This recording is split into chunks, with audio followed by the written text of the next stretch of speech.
Let's continue with our chapter, The Earth, Myth and Reality. In last class, we learned about the shape of the Earth. Today, we will discuss about the size of the Earth. Please listen the text. Here, how big the Earth is. How far is your school from home? How long will it take to cover this distance on foot? Do you know how long it took Jean Beliveau, the Canadian explorer, to trek and sail around the world? About 11 years. How far is your school from home? How long will it take to cover this distance on foot?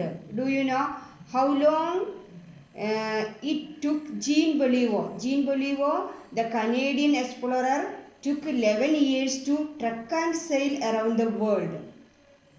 Then now, അതായത് കാനഡക്കാരനായ gene ബെലിവോ എന്ന സാഹസിക സഞ്ചാരിക്ക് കാൽനടയായിട്ടും കപ്പൽ യാത്ര ചെയ്തും ഭൂമിയെ വലം വയ്ക്കാൻ 11 വർഷം വേണ്ടി വന്നു. Then now can't you imagine how big the earth is? The circumference of this sphere on which we live is about 40,000 kilometers. Then we can't imagine how huge the earth or the size of the earth. The earth's circumference is 40,000 kilometers. ഇതിൽ നിന്നും ഭൂമി എത്ര വലുതാണെന്ന് നമുക്ക് ഊഹിക്കാം. നാം വസിക്കുന്ന ഈ ഗോളത്തിൻ്റെ അല്ലെങ്കിൽ ഭൂമിയുടെ ചുറ്റളവ്, സർക്കംഫറൻസസ് മീൻസ് അതിർത്തി ചുറ്റളവ്, ഏകദേശം 40,000 കിലോമീറ്റർ ആണ്. സർക്കംഫറൻസസ് ചുറ്റളവ് ഏറ്റവും ബൾജായിട്ട് നിൽക്കുന്ന ഭാഗത്തു നിന്ന് ചുറ്റളവ് കടന്ന് 40,000, ഏകദേശം 40,000 kilometre. Where on earth am I? You listen here.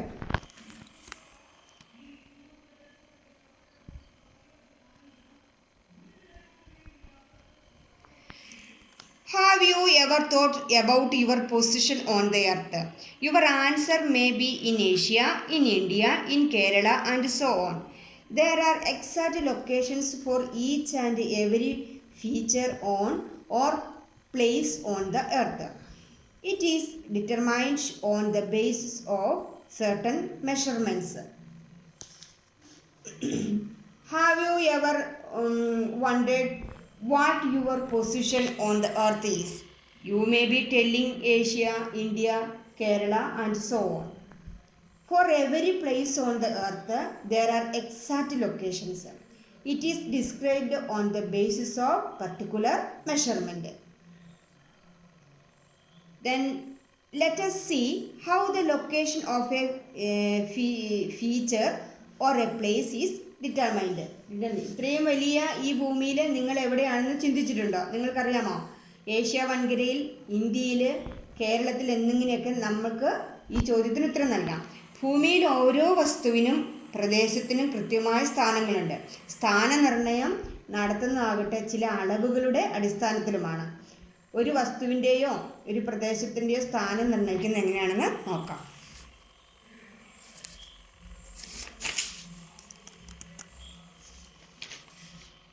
Try to note down the position of your seat in the classroom.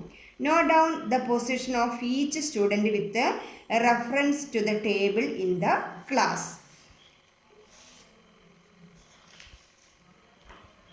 Try to note down the position of your seat in your classroom.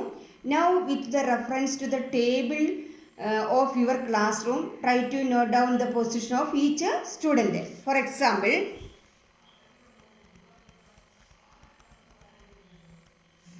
listen here. For example, who sits third on the second bench right to the table? Then for example, who sits the third on the second bench which right to the table? അതായത് class മുറിയിലുള്ള ടേബിളിനെ അടിസ്ഥാനമാക്കി ഓരോ കുട്ടിയും ഇരിക്കുന്ന സ്ഥാനം നമുക്ക് എഴുതാൻ സാധിക്കും. Example, ഉദാഹരണമായിട്ട് ടേബിളിൻ്റെ വലതുവശത്ത് റൈറ്റ് സൈഡിൽ രണ്ടാമത്തെ ബെഞ്ചിൽ മൂന്നാമത് ഇരിക്കുന്ന ആരാണ്, ലെഫ്റ്റ് സൈഡിൽ നാലാമത്തെ ബെഞ്ചിൽ ഒന്നാമത് ഇരിക്കുന്ന ആരാണ് എന്നിങ്ങനെ നമുക്ക് ഫൈൻഡ് ഔട്ട് ചെയ്യാൻ സാധിക്കും. Then you listen column.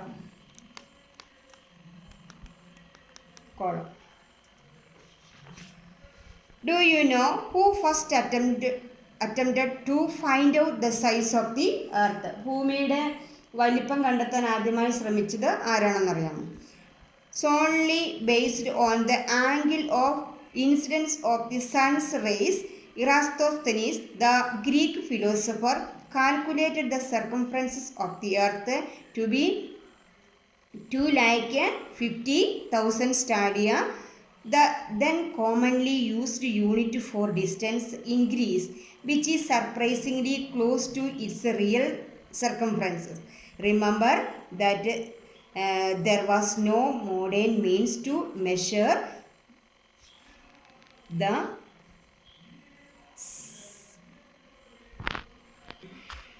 the same during that period. Eratosthenes, the Greek philosopher, calculated the circumferences of the earth only based on the angle of incidence of the sun's rays, and it was estimated to be 250,000 stadia, which is actually close to its real circumferences. During that period, there were no modern means to measure. അതായത് BC 3-ാം നൂറ്റാണ്ടിലെ Greek തത്വചിന്തകനായ ഇറാസ്തോസ്തെനീസ് സൂര്യൻ്റെ രശ്മികൾ ഭൂമിയിൽ പതിക്കുന്നതിൻ്റെ കോണിൻ്റെ അളവിനെ മാത്രം ആശ്രയിച്ച് ഭൂമിയുടെ ചുറ്റളവ് 2,80,000 സ്റ്റേഡിയ ആണെന്ന് കണക്കാക്കി.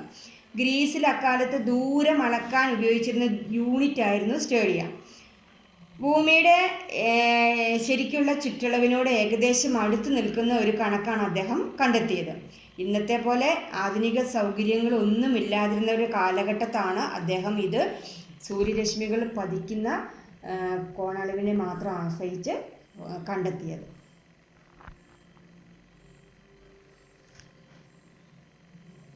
Hope all of you understood it. Thank you.